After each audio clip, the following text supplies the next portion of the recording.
अस्सलाम वालेकुम मोअज़्ज़ज़ ख़वातीन और हज़रात, प्रोग्राम राइट एंगल के साथ मैं हूं अली मुमताज। नाज़रीन, आज के प्रोग्राम में हम बात करने जा रहे हैं कल के होने वाले बाई इलेक्शन को लेकर, जो कराची में हुआ।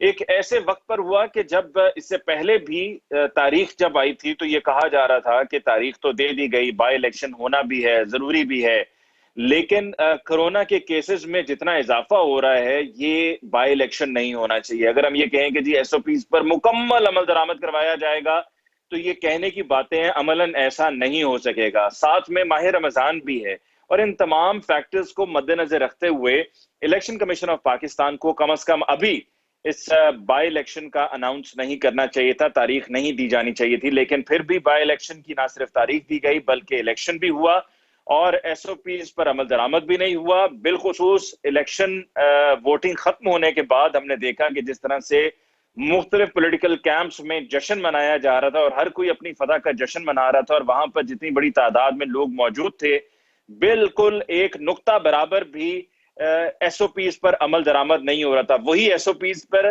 के जिन पर पूरे मुल्क में एनसीओसी की तरफ से, प्रोविंशियल गवर्नमेंट्स की तरफ से लोगों से हाथ जोड़कर अपील की जा रही है और कहा जा रहा है कि खुदारा घरों में रहें, स्टे होम, स्टे सेफ। और यह भी कहा जा रहा है कि ईद उल फितर के मौके पर भी आप अपने घरों में रहें, ट्रांसपोर्ट भी बंद होगी, बाजार बंद होंगे, कहीं पर आपको जाने की, घूमने की इजाजत नहीं होगी। पाक फौज को बुला लिया गया, पाक फौज की मदद ले ली गई कि मुआवनत की जाए एडमिनिस्ट्रेशन की। तो उस सब माहौल में आप ये इलेक्शन करवा रहे हैं और एसओपीज पर वहां पर अमल दरामद नहीं हो रहा। तो अगर लोग ये मिसालें दें और कहें कि जी आप देखें वहां पर फलां इलेक्शन हुआ या फलां तकरीब हुई, सियासी तकरीब, अब तो इलेक्शन की मिसाल देंगे ना NA 249 की, कि वहां पर कौन से एसओपीज पर अमल दरामद हो रहा था, वो आपके लिए ज्यादा जरूरी था। यहाँ पर आके आप हमारे कारोबार और हमारे तमाम मामलात को बंद कर रहे हैं और आप हमें जुर्माने कर रहे हैं और कुछ लोगों को पकड़ा भी जा रहा है, गिरफ्तार करके FIR भी की जा रही है उन पर। तो क्या वहां पर एसओपीज नहीं है? आप भी children of a lesser God, और वहां पर अगर सब जायज है तो हमारे यहाँ जो है वो नाजायज हो जाता है। हमें आप रोकते हैं, टोकते हैं, उन्हें आप खुली छूट दे देते हैं। तो कल का इलेक्शन मेरी नजर के मुताबिक ये नहीं होना चाहिए था। टर्नआउट भी बहुत कम रहा, क्योंकि अगर हम चाहते हैं कि सही रिजल्ट रिफ्लेक्ट हो तो उसके लिए टर्नआउट का भी अच्छा होना बहुत जरूरी है। बाई इलेक्शन में टर्नआउट कम होता है, इसमें कोई दूसरी राय नहीं है, लेकिन इतना भी कम नहीं होता कि जितना कि हमने कल देखा। तो आज के प्रोग्राम में जी हम इसी हवाले से बात करेंगे। इलेक्शन का रिजल्ट आने के बाद तमाम पॉलिटिकल पार्टीज को एतराजात हैं। जीतने वाला तो एतराज नहीं करता, लेकिन जो हारने वाले उनकी तरफ से एतराजात हुए हैं। जिस तरह कल हमने देखा कि रिजल्ट आने में जब ताखीर हो रही थी तो ये ट्विटर पे ट्वीट्स की जाने लगी PMLN की तरफ से कि लगता है कि ये डस्का वाली धुंध दोबारा से, अब गर्मियों में धुंध आ गई है और वो कराची में आ गई है। पाकिस्तान तहरीक इंसाफ की तरफ से भी एतराजात उठाए गए और पाकिस्तान तहरीक इंसाफ की जीती हुई नशिस्त थी जो पाकिस्तान तहरीक इंसाफ बुरी तरह से हार गई। जी हाँ, मुझे बार बार कहना पड़ेगा क्योंकि ये तहरीक इंसाफ के लिए लम्हा फिक्रिया है कि गुज़श्ता 10 प्रोविंशियल और नेशनल असेंबली के जो बाई इलेक्शंस की नशिस्तें हैं जहां पर इंतखाबात हुए हैं, वहां पर पाकिस्तान तहरीक इंसाफ को शिकस्त का सामना करना पड़ा। सिर्फ एक NA 45 की नशिस्त है जो पाकिस्तान तहरीक इंसाफ जीती। तो पाकिस्तान तहरीक इंसाफ के जहां पर प्राइम मिनिस्टर इमरान खान साहब ये कहते हैं कि सब अच्छे की रिपोर्ट है और मुझे अपनी ये 2.5 साल कारकर्दगी पर फख्र है, तो अगर फख्र है तो फिर अवाम को भी तो फख्र होना चाहिए और अवाम को भी आपका साथ देना चाहिए और आपकी आवाज में आवाज मिलानी चाहिए और ये इलेक्शन रिजल्ट्स को रिफ्लेक्ट करना चाहिए। आज के प्रोग्राम के लिए जी हमारे मौजूद मेहमानों का तारुफ, हमें हुक्मरान जमात PTI से ज्वाइन किया है शौकत बसरा साहब ने। बसरा साहब को बहुत बहुत शुक्रिया कि आपने हमें ज्वाइन किया। हमें ज्वाइन किया PMLN से अली गौहर बलोच साहब ने। अली गौहर बलोच साहब, आपको भी बहुत बहुत शुक्रिया for joining us on the show tonight. और पाकिस्तान पीपल्स पार्टी से हमें ज्वाइन किया है ताज हैदर साहब ने। ताज हैदर साहब, आपको भी बहुत बहुत शुक्रिया कि आपने हमें ज्वाइन किया। सबसे पहले शौकत बसरा साहब आपकी तरफ आते हैं, आपसे शुरू करते हैं।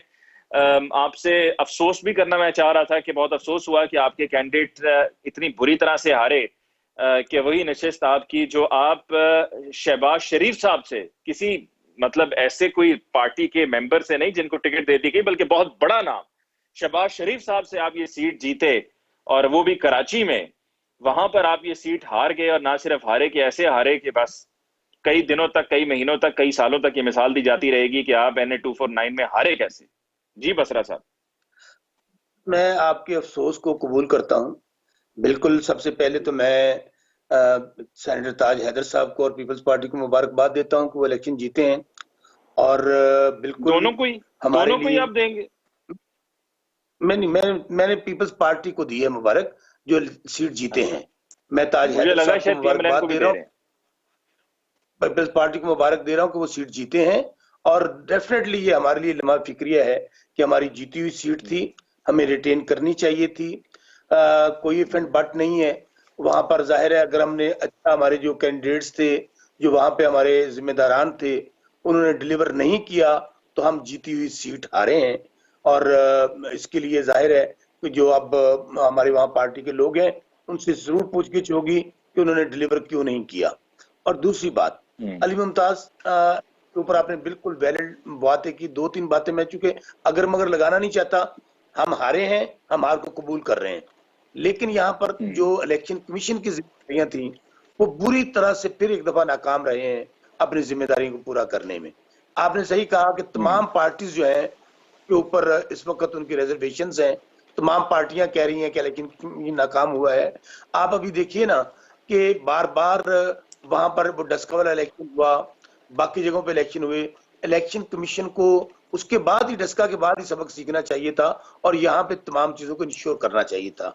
और दूसरी बात अली मुमताज, मैं आज भी कह, हमें इलेक्शन कमीशन को जिम्मेदार ठहराने की बजाय हम तीनों पार्टियों के लोग, 3 मेन पार्टी के लोग बैठे हैं, गवर्नमेंट की तरफ से आज भी प्रेस कॉन्फ्रेंस हुई है और प्राइम मिनिस्टर साहब ने कमेटी भी बनाई है और स्पीकर साहब को भी कहा है, बजाय हम एक दूसरे को नीचा दिखाने के, एक दूसरे को ताने देने के कि जी मेरे वोट चोरी हो गए, धुंध आ गई, आरटीएस बैठ गया, आइए आपने 70 साल अगर कुछ नहीं किया, अग्रामरियत रही, आपकी पार्टियां रही, आइए रिफॉर्म्स करें, आइए सिस्टम की तरफ जाएं, आइए हम लोग जो जो खामियां है इसके अंदर, वो पोलिंग स्टेशन हैं उनको दूर करें, वो उसके ऊपर हम सब लोग इकट्ठे बैठे और बैठकर हमें जो अगला इलेक्शन है, जो अगला जनरल इलेक्शन 2023 में आ रहा है, उसके लिए हमें मंसूबा साजी करनी चाहिए। पूरी दुनिया में अंदर इलेक्शन फेयर एंड फ्री हो गए, हम आज भी वहीं के वहीं खड़े हुए हैं। हमारे हम लोग आज ताज हैदर साहब की तरफ मैं जाता हूं जी। ताज हैदर साहब, आपको बहुत बहुत मुबारक हो, आपके कैंडिडेट जीते और कराची में आप कह सकते हैं कि कराची को जो आप रिजर्वेशंस थी या जो एतमाद खो चुके थे आप, वो आपने एतमाद बहाल किया है और आपकी ये जो कामयाबी है ये उसकी अक्कास है। लेकिन साथ ही साथ ताज हैदर साहब, एतराजात उठाए जा रहे हैं आपके साबका इत्तेहादी पीडीएम के पीएमएलएन की तरफ से, और ये कहा जा रहा है कि जी ये जो रिजल्ट रोका गया ये वही डस्का वाला आप समझें कि दोबारा से वही फिल्म, वही रील चली है, रेपिटेशन हुई है। देखिए, कुछ बातें आपने कही, मेरे ख्याल से इलेक्शन कमीशन ऑफ पाकिस्तान की जिम्मेदारियों में ये नहीं है कि वो लोगों से एसओपी पे अमल दरामद करें। फिर भी उन्होंने एक जो हिदायत दी थी वो ये थी कि कोई भी वोटर अगर मास्क पहने हुए नहीं है तो वो इलेक्शन बूथ के अंदर, पोलिंग बूथ के अंदर दाखिल नहीं हो सकता, पोलिंग स्टेशन पर। काफी फर्क पड़ा है। ये हमारी जिम्मेदारी थी और हमने कोशिश भी की अपनी पार्टी की ओर से। मैं कह रहा हूँ कि वो हमारे जो वोटर वहाँ जमा है वो इन चीजों का ख्याल रखें कि एसओपीज को ऑब्जर्व किया जाए। इलेक्शन कमीशन ऑफ पाकिस्तान एक आईनी जरूरत के ऊपर आईनी मुद्दत के अंदर एक इलेक्शन करा रहा था और मेरे ख्याल से हमें उसके साथ ताउन करना चाहिए। जी, ये कलाम के लिए माज़रत ताज हैदर साहब, मैं यहाँ पर ये ऐड कर दूं कि जब मैंने ये कहा ना कि इलेक्शन कमीशन ऑफ पाकिस्तान को, तो इलेक्शन कमीशन ऑफ पाकिस्तान को मेरी नजर में मैंने ये कहा था कि इलेक्शन करवाना ही नहीं चाहिए था, क्योंकि रमजान भी है और ऊपर से कोरोना इतना तेजी से फैल रहा है। और जितनी भी एडमिनिस्ट्रेशन है, पुलिस है, वो इलेक्शन डे पे पोलिंग स्टेशन पे, जो उस हल्के के पोलिंग स्टेशन हैं उसमें इलेक्शन कमीशन को वो जवाबदेह हैं, वो उनको जो है वो रिस्पॉन्ड कर रहे होते हैं। और फिर साथ साथ प्रोविंशियल गवर्नमेंट आपकी है, इलेक्शन हो जाने के बाद, पोलिंग के हो जाने के बाद, खत्म हो जाने के बाद जो एसओपीज की धज्जियां उड़ाई जाती रही, वहां तो सिंध गवर्नमेंट को रोल प्ले करना था। देखिए, मैं ये कह रहा हूँ कि आइन में रमजान का भी जिक्र नहीं है और आइन में कोरोना का भी जिक्र नहीं है। आइन में ये है कि 60 दिन के अंदर अंदर आपको इलेक्शन कराना, और बाकी जितनी भी चीजें हैं ये औरों की जिम्मेदारी है। तो अगर कोई शॉर्ट, सर पिछले साल देखें डस्का वाला, फिर एक दफा कथा कलामी के लिए माजरत ताज हैदर साहब, हमने डस्का का इलेक्शन देखा, डस्का के इलेक्शन जो है, जो आईनी टाइम फ्रेम है उसके अंदर नहीं हुआ, वो कोरोना की वजह से मुलतवी हो गया।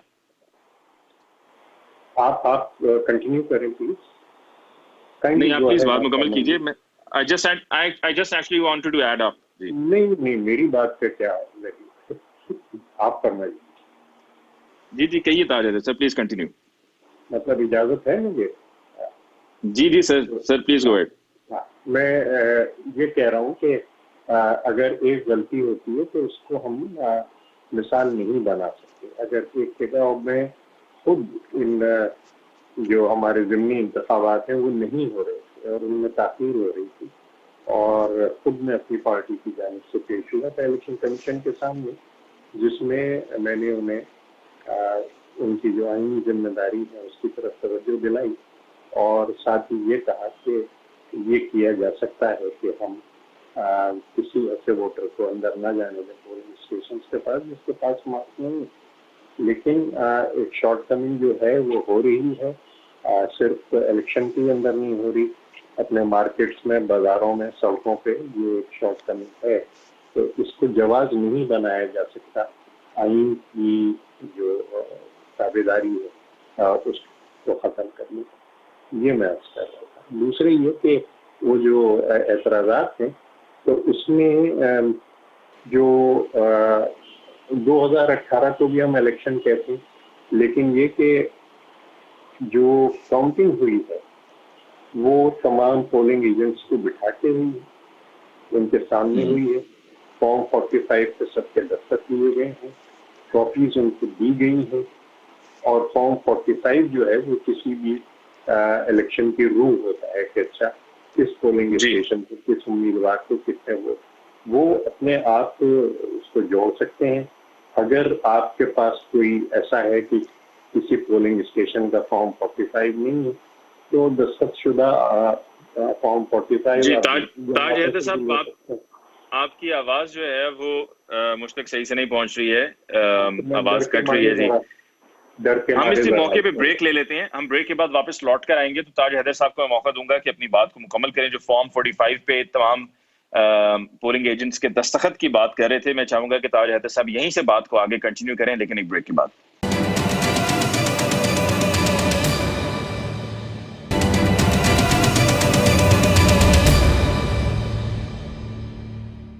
नाज़रीन, ब्रेक के बाद एक दफा फिर आपको कहते हैं खुशामदीद। डिस्कशन को आगे बढ़ाते हुए ताज हैदर साहब, आपकी आवाज चूंकि मुझ तक सही से पहुंच नहीं पा रही थी, तो मैं चाहूंगा जो आप ये फॉर्म 45 पे तमाम पोलिंग एजेंट्स के दस्तखत की बात कर रहे थे, आप इस बात को मुकम्मल कर लीजिए ताकि फिर उसके बाद मैं अली गौहर बलोच साहब की तरफ जाऊं।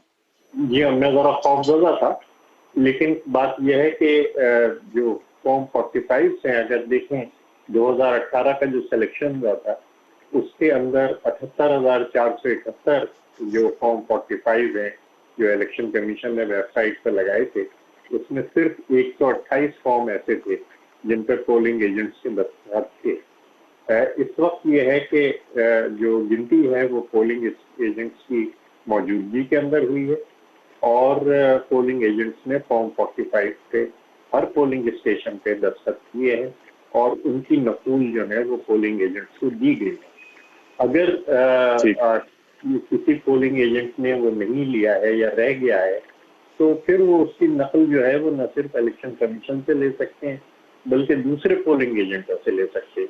मतलब ये कि अगर मेरी पार्टी का कोई पोलिंग एजेंट वो रह गया है और उसने वो चला गया है, उसने नहीं लिया है, तो मैं पाकिस्तान मुस्लिम लीग से या किसी और पार्टी से कि जनाब आपके पास दस्तखतशुदा होगा, मुझे फोटोकॉपी दे दें और उसमें किस उम्मीदवार ने कितने वोट लिए वो हम जोड़ सकते हैं और अगर उसमें कोई गलती है तो उसको दुरुस्त कर सकते हैं। मैं आखिर में बस ये वादे करना चाहता हूँ कि हमारा मकसद 1 या 2 सीटें जीतना नहीं है। इलेक्शन जीते भी जाते हैं, हारे भी जाते हैं, लेकिन एक बहुत बड़ी पेशरफ्त हुई है और वो ये है कि एस्टेब्लिशमेंट की जो मदाखलत है वो नहीं हो रही और इलेक्शन कमीशन कानून के मुताबिक काम कर रहा है। अगर कोई शिकायत है तो उस शिकायत को इलेक्शन कमीशन के सामने रखा जाए और उसका रिड्रेसल है। ठीक, अली गौहर बलोच साहब आपकी तरफ आते हैं। आपने ताज हैदर साहब की भी और शौकत बसरा साहब की भी बात सुनी है। ताज हैदर साहब ने जो आखिर में कहा है कि इलेक्शन कमीशन अपना काम बिल्कुल ठीक से कर रहा है और आपकी पार्टी भी मुझे यकीन है कि इसकी तायीद करेगी, खास तौर पे जो डस्का में री इलेक्शन हुआ है, जो फरवरी में नतीजा आया, फिर उसको रोका गया, फिर नई तारीख दी गई, तो आपने अप्रिशिएट किया इलेक्शन कमीशन ऑफ पाकिस्तान को कि इलेक्शन कमीशन अपना काम बिल्कुल ठीक कर रहा है। तो फिर रिजर्वेशंस किस बात की हैं? ये तो वही बात होगी ना कि जी मीठा मीठा हप हप कड़वा कड़वा थू थू, यानी कि जहां पर अपनी बात ना बने, अपनी दाल ना गले, वहां पर एतराज, और जहां पर बात मानी जाए वहां पर सब सेट। बिस्मिल्लाहिर्रहमानिर्रहीम। शुक्रिया अली मुमताज, आपने तमाम दोस्तों के बाद मुझे टाइम दिया और सारों को मुकम्मल बात करने का मौका दिया। मैं तवक्को करता हूँ कि आप मेरा मौका भी लेंगे। गुजारिश ये है कि सबसे पहले तो मैं शौकत बसरा साहब मेरे भाई हैं, ये जब भी प्रोग्राम में आते हैं बड़ी दिद्दा दिलेरी के साथ, बड़े जाहो जलाल के साथ अपनी धौंस साबित करने की कोशिश करते हैं कि ये इक़्तिदार वाली पार्टी में है, इनके हाथ में डंडा है, कानून इनके घर की लौंडी है, ये जिस तरह से मर्जी कानून को मोड़ सकते हैं, जिसको दिल करे इनकी, ये उस पार्टी के मेंबर हैं, जिसको दिल करे ये अरेस्ट करवा दें, जिसको दिल करे ये रिहा करवा दें। आजकल इनकी तोती बोलती है। लेकिन आज रमजान शरीफ के महीने में यकीन करें जितनी अफसुर्दगी, जितनी बेचारगी आज मैंने इनके चेहरे पे देखी है, मुझे यकीन करें मेरे भाई पर यकीन करें इंतहाई, मैं क्या करूं, मैं तरस का लफ्ज भी नहीं बोल सकता। मुझसे भाई है मेरा, ये यकीन करें बहुत बेबसी मैंने देखी है। और मेरा अब दिल नहीं कर रहा कि मैं को उस टॉपिक पे बात करूं, क्योंकि उन्होंने पहले ही हाथ खड़े कर दिए दोनों, हम हार गए जी, हम हार गए, हमारा इतना नंबर आ गया। तो गुजारिश करने का मकसद ये है कि सिर्फ इस इलेक्शन ने ये साबित कर दिया, ये जो 4-5 ये जो दिल्ली इलेक्शन हुए हैं, कि पीटीआई 2018 के इलेक्शन में 99% जो है वो धांधली के जरिए, इनका अपना मैंडेट 99% नहीं था, इनका 99%। ये कराची से भी बिल्कुल धांधली के जरिए मुंतखब हुए थे। एक बहुत बड़ी पॉलिटिकल इंजीनियरिंग पाकिस्तान में हुई।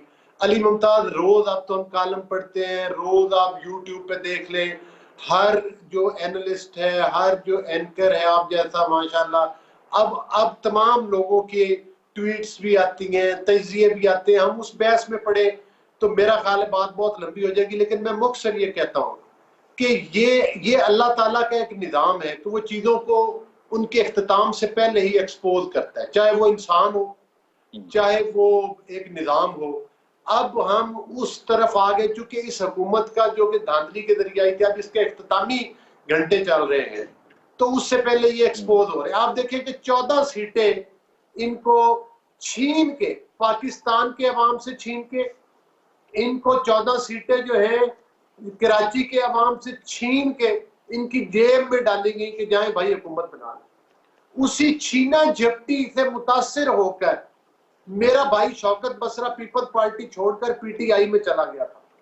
अब इसके काम के नीचे खारिज हो रही है। मैं तो हैरान हूं कि अब मेरा भाई अगली कौन सी पार्टी ढूंढ रहा होगा। अभी हमारी गारंटी नहीं कि हमें एस्टेब्लिशमेंट इक़्तिदार दे या ना दे। बहरहाल अगर हमें इक़्तिदार मतलब है कि वो हमसे छीने ना, जो कि हमारा मेरिट पे भी बनता है, पहले भी बनता था और इंशाल्लाह आइंदा बनेगा, तो हम तो हाजिर हैं बसरा साहब आपके लिए, क्योंकि आप सिर्फ इक़्तिदार में रहने वाले जो है ना परिंदे हैं, आप ऑपोजिशन नहीं बर्दाश्त कर सकते, बहुत मुश्किल काम है। अच्छा, अब ये ताज हैदर साहब ने जो कहा उस पर भी जरा प्लीज रिस्पॉन्ड करें। मैं ताज हैदर साहब की बात पे, जो इलेक्शन कल हुआ है, मैं इलेक्शन कमीशन की बात नहीं कर रहा। हुकूमती मशीनरी जो है वो इलेक्शन में रिगिंग करती है। जब वो इलेक्शन कमीशन का साथ नहीं देती तो उस वक्त समझ ले फिर गड़बड़ होती है। रात को 12 बजे के बाद जो फॉर्म 45 है वो 2-2, 3-3 घंटे की ताखीर से आने शुरू हुए। जो वो थे अपना पोलिंग ऑफिसर थे, प्रिजाइडिंग ऑफिसर थे, वो प्राइवेट गाड़ियों में बैठकर एज यूजुअल, मतलब वो सेम डस्का वाली धुंध पड़नी शुरू हो गई चूंकि। और फिर उसके बाद बेशुमार जो वोट्स हैं वो डबल स्टैंप करके वो दाया कर दिए गए हैं। ये डिटेल्स आ जाएंगी और हम इंशाल्लाह इलेक्शन कमीशन में भी जाएंगे, अदालत में भी जाएंगे, वो हम अपना हक रखते हैं। लेकिन रात को एक दफा फिर से एस्टेब्लिशमेंट ने नून लीग से एक और सीट छीननी और छीनने की कोशिश की। ये अलग बात है कि वो नाकाम कोशिश थी और हम इंशाल्लाह इसी सीट पे दोबारा डस्का की तरह आप देखेंगे कि 3-4 हजार वोट से मिफ्ता इस्माइल साहब कामयाब हुए हैं। ये सीट छीन गई है। और आप ये समझते हैं कि ये 683 के करीब जो ये फर्क है, ये फर्क आपका बल्कि नहीं है, आप कहते हैं 3000 ज्यादा थे आपके वोट? जी बिल्कुल, हमारे 3 से 4 हजार वोट ज्यादा है। और उस इतनी लीड से ये वही देखे अली मुमताज, ये वही सीट है जो शहबाज शरीफ साहब को धांधली के जरिए हराई गई और उनसे छीनी गई थी और वाडा जैसे इंसान को बनाया गया था। आज वो देखे ना कि वाडा साहब जो थे वो अपना मतलब है कि अब वो सेनेटर बन गए और उनके ऊपर फैसले भी नहीं आ रहे, वो किसी स्टे ऑर्डर के पीछे छुप गए हैं, और आप अदालत में कोई गलत बयानी करते हैं तो वो कोई दूसरा इलेक्शन तो कॉन्टेस्ट करने के आप अहल ही नहीं रहते।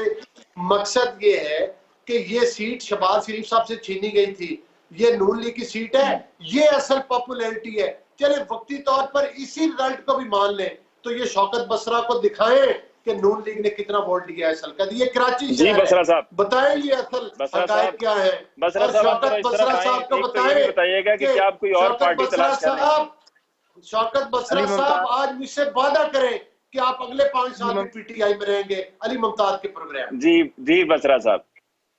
मुमताज, मैंने किसी को इंटरप्ट नहीं किया तो मेरे ख्याल में मुझे भी इंटरप्ट को नहीं पहले जरा वादा तो कर लें, पहले जरा वादा कर लें। सुने, मैंने बलोच साहब का अभी तकरीर और भाषण सुना है और मुझे समझ आता है प्रॉब्लम इनका ये है। अल्लाह ताला इन लोगों को सेहत दे, सब्र दे, अल्लाह ताला इनको सच बोलने की तौफीक दे। जिस दिन ये सच बोलेंगे ना, मैं समझूंगा शायद वो पाकिस्तान की तारीख का सबसे बेहतरीन दिन होगा। इन लोगों का अलमिया है, ये ज़हनी तौर पे बीमार लोग हैं।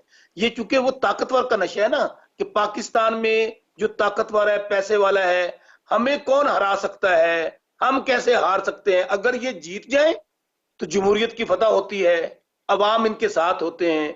अभी जब ये हार गए हैं, अभी आप सुन लें, ये एस्टेब्लिशमेंट, फौज, ये बदकिस्मती है। ये वो पाकिस्तानी हैं जो पाकिस्तान की वजह से 3-3 दफा प्राइम मिनिस्टर बनते हैं, वजीर आला बनते हैं। मैं आपको कहता हूं, मैंने 4 इलेक्शन लड़े हैं। मैं आपको अभी देखना, सेनेटर तयाज हैदर साहब ने भी कहा कि ये अब एस्टेब्लिशमेंट न्यूट्रल हो गई क्योंकि ये जीत गए। इन पार्टियों का प्रॉब्लम है, इन पार्टियों ने हमेशा धौंस, धांधली, धन के जरिए वोटों को खरीदा है, निजाम को खरीदा है, निजाम पे हमले किए हैं। मैंने 4 इलेक्शन लड़े अली मुमताज। हमारे तमाम पोलिंग स्टेशन एजेंट अंदर होते हैं, मुझे नहीं पता चलता किस तरह वो वोट इधर उधर हो जाते हैं। बात सिर्फ यह है, बात है आपके माइंड सेट की, बात है आपको अल्लाह ताला इतना हौसला दे कि हम हारे हैं ना, वहां पर तस्लीम करें हम हारे हैं, हमारी खामियां हैं, हमें इंप्रूव करना चाहिए। अली आज भी मुस्लिम लीग नून की पूरी क्यादत और बलोच साहब तबर्रे बोल रहे हैं तौबा तौबा तौबा तौबा तौबा हारे। पीपल्स पार्टी को जितवा दिया गया, एस्टेब्लिशमेंट। आप अंदाजा करें, ये पीडीएम का जो एक चूचू इकट्ठा हुआ था अपना काला धन बचाने के लिए, अपना इक्तदार बचाने के लिए, अपना माल बचाने के लिए, औलाद बचाने के लिए, आज एक दूसरे को क्या दिखा रहे हैं। चले पहले तो हमसे लड़ते थे, अभी क्या कह रहे हैं अली गौहर बलोच साहब, फौज ने जितवा दिया पीपल्स पार्टी को। इन्ना लिल्लाहि व इन्ना इलैहि राजिऊन। मैं फिर कह रहा हूं, अगर ये लोग पाकिस्तान में ना होते तो कौंसिलर मुंतखब ना होते, जिनको पाकिस्तान ने 3 दफा वजीर आज़म बना दिया, 3 दफा एमएनए बना दिया, 3 दफा वजीर आला बना दिया। अल्टीमेटली आपका कहां पे पानी गिरता है? आकर फौज पे, एस्टेब्लिशमेंट। अच्छा, यानी कि आप समझते हैं कोई धांधली नहीं हुई कराची में, बिल्कुल रिजल्ट ठीक आया है। अली मुमताज, मेरी एक गुजारिश सुनिए आप। इरेगुलरिटीज जो है ना, थोड़ी बहुत, वो हर जगह पे कहीं ना कुछ हो जाता है, लेकिन ये कहना कि जी फौज हरवा देती है, फौज जितवा देती है, और भाई फिर आपको तो ये बात करनी नहीं चाहिए। आप तो ज़ियाउल हक की रूहानी औलाद है, आपको तो ज़ियाउल हक ने पाला पोसा, जवान किया, बड़ा किया। जनरल जिलानी ने आपको पानी डालता रहा। आज आप पर किस मुंह से? देखिए ना, गुजारिश में सिर्फ यही करना चाहता हूं अली गौहर बलोच साहब से, अगर आपके खिलाफ अदालतों से फैसले आ जाए तो जज बुगस के मारे हुए होते हैं, उनके बच्चों को मार दो, सुप्रीम कोर्ट पर हमला कर दो, इलेक्शन हार जाओ, फौज ने हरवा दिया, धांधली हो गई, जीत जाए तो अभी अच्छा आने शुरू हो गए थे। मैं आप जरा ट्वीट देखें, नस्रुल्लाह फतहुन करीब, हम जीत रहे हैं।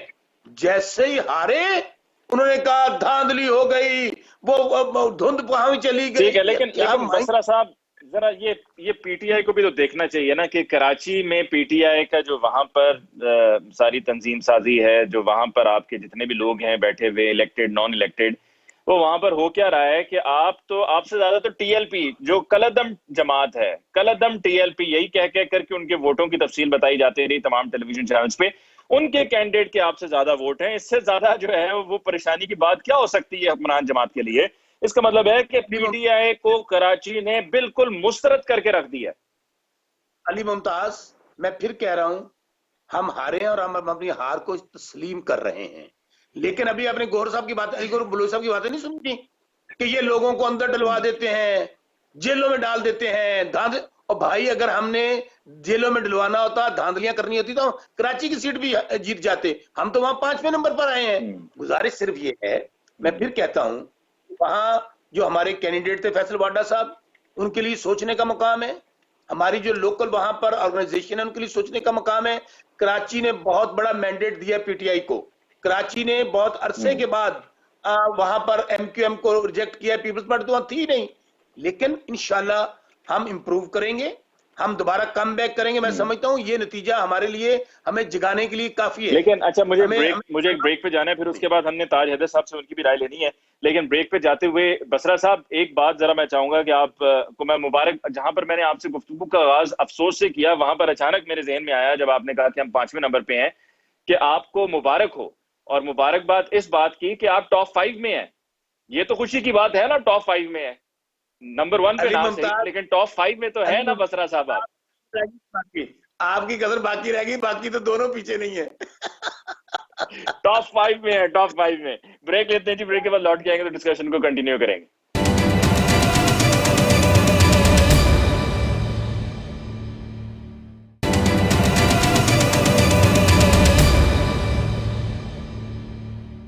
नाज़रीन, ब्रेक के बाद एक दफा फिर आपको कहते हैं खुशामदीद। डिस्कशन में जी आगे बढ़ते हैं। ताज हैदर साहब आपकी तरफ आते हैं। ताज हैदर साहब, आपने अली गौहर बलोच साहब की जो रिजर्वेशंस हैं, जो उनकी जमात की रिजर्वेशंस हैं, वो सुन ली। उनका ये कहना है कि जी यहाँ पर डस्का की तरह दोबारा से रीपोल होगा और मिफ्ता इस्माइल साहब कम से कम 3000 वोटों की लीड से, जितने उनके वोट भी ज्यादा थे, उतने ही वोटों की लीड से वो जीतेंगे। और साथ में अली गौहर बलोच साहब का ये भी कहना है कि यहाँ पर जो रोल है ये फॉर्म 45 का देर से पहुंचने का, इसमें सारा किया धरा प्रोविंशियल गवर्नमेंट का है, सिंध गवर्नमेंट का, यानी कि पाकिस्तान पीपल्स पार्टी का। सिर्फ एक सेकंड लूंगा आपका सवाल। अली मुमताज सही करें, अली गौहर बलोच साहब ने कहा है कि पीपल्स पार्टी को फौज ने जितवाया है। अब पीपल्स पार्टी का क्या मौक़िफ़ है जी? वो ये सवाल करें ना, वो आगे करेंगे, वो आगे करेंगे। आप इस तरह से बसरा साहब बात करेंगे तो गलत है। मैंने फौज का नाम किसी एक जगह पे नहीं लिया। एस्टैब्लिशमेंट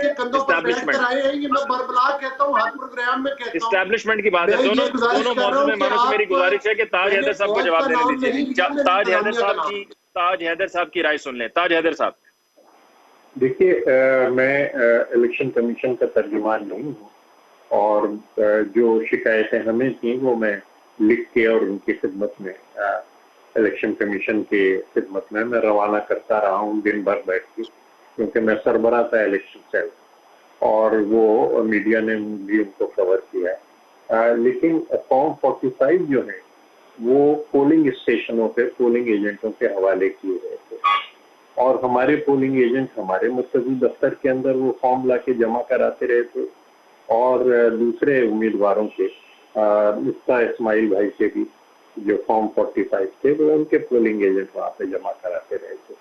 तो अगर अच्छा ताख़ीर, जी हाँ, एक ये एतराज़ किया जाता है, ताख़ीर के लिए इलेक्शन कमीशन ने अपनी वजाहत की है कि ज़िमनी इलेक्शन के अंदर बहुत सी नकूल बनानी होती है, जो भी फॉर्म्स हैं, जो भी रिकॉर्ड है उसकी, और उसमें जाहिर है कि 30-32 उम्मीदवार थे तो उसमें उसकी नकल बनाने में ये हुआ है। लेकिन अगर हम उनकी बात को ना भी माने तो फॉर्म 45 हमारे रिकॉर्ड में भी है, मुस्लिम लीग के भी रिकॉर्ड में है, दूसरे रिकॉर्ड में भी है।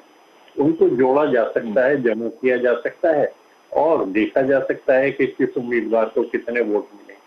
अगर उनको जमा करने से, जोड़ने से हमें ये पता चलता है कि मुस्लिम लीग के एक भी वोट ज्यादा था, तो शायद मैं पहला आदमी हूँगा जो मिफ्ता इस्माइल साहब को और तो उनकी जो पार्टी है उसको मुबारकबाद दूंगा कि जी हाँ, एक बड़ा अच्छा कंटेंट रहा।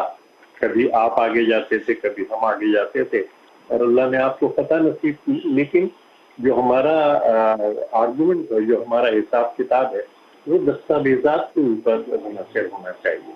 तो ऐसे नहीं हम कहने के लिए, अब मैं भी अपनी पार्टी ने जितने वोट लिए उससे इंतहाई गैर मुतमईन। मैं समझता हूँ कि हर टीम के हमारी तंजीम ने बहुत डेडिकेटेड काम किया, लेकिन बहुत सी जगह हमारी तंजीम नहीं थी और मैं आज सुबह ही जो सेक्रेटरी जनरल साहब से मेरी बात हो रही थी, मैंने कहा कि जनाब ये कमजोरियां हैं, हमारे वोट इससे कहीं ज्यादा आने चाहिए थे जो आए, और इन कमजोरियों को हम अगले 15 दिन के अंदर अंदर रिमूव करें और वार्ड की सतह पे जो तंजीमों के इंटरव्यू हुए उनको अनाउंस करें और उनके दफातर खोलें, ताकि अवाम के मसाइल जो है वो भी हल हो सकें और पार्टी का रास्ता भी हल हो सके। तो हमें हमारी नजर अपनी कमजोरियों पे है, और अगर वो टोटल मुस्लिम लीग का ज्यादा, तो मिफ्ता तो यही पड़ोस में रहते हैं, मैं उनके घर पे जाके उनको मुबारकबाद दूंगा कि जनाब आपको मुबारक। अपने कैंडिडेट से मैंने बात नहीं की है अभी तक मुबारकबाद, तो उनको मैं जरूर जाके मुबारकबाद। ठीक जी, अली गौहर बलोच साहब, बड़ी मुनासिब राय का इजहार किया है ताज हैदर साहब ने, और बिल्कुल भी ये कहीं से भी एक ये तासुर नहीं मिल रहा था कि चूंकि पाकिस्तान पीपल्स पार्टी से ताज हैदर साहब का ताल्लुक है तो पाकिस्तान पीपल्स पार्टी के हक में या उनकी हिमायत में बात कर रहे हैं। बड़ी बैलेंस्ड राय थी उनकी, आप एग्री करते हैं? नहीं, हम हार गए हैं, धांधली हुई है। देखिए, ताज हैदर साहब इंतहाई आदमी है और बिल्कुल शरीफ आदमी है। मतलब जाहिर है वो उनकी एक अपनी राय है, एक अपना उनका सोचने का एक अंदाज है, लेकिन हमारा एक अपना मौकफ है।